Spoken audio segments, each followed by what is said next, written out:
Le rendez-vous des juristes.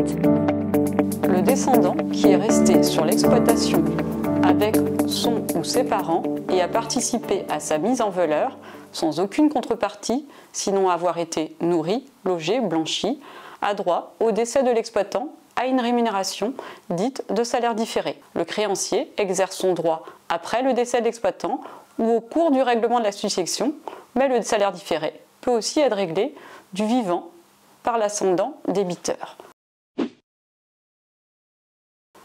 Le descendant doit être âgé de plus de 18 ans, avoir participé aux travaux de l'exploitation à temps complet ou partiel. La participation occasionnelle est toutefois exclue.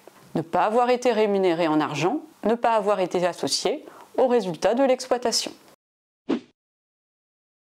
Le calcul du salaire différé est basé sur le SMIC. La formule est la suivante.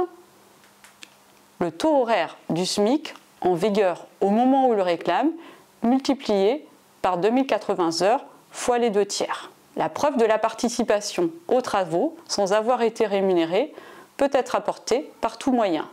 Mais la jurisprudence a été fluctuante dans le domaine, inversant la charge de la preuve. Attention, l'action en règlement de salaire différé est prescrite par 5 ans, suivant le décès du débiteur.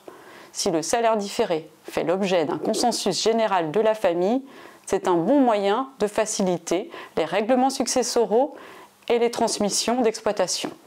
Cependant, le salaire différé est souvent perçu comme une dérogation injustifiée au principe de l'égalité des héritiers. Le rendez-vous des juristes.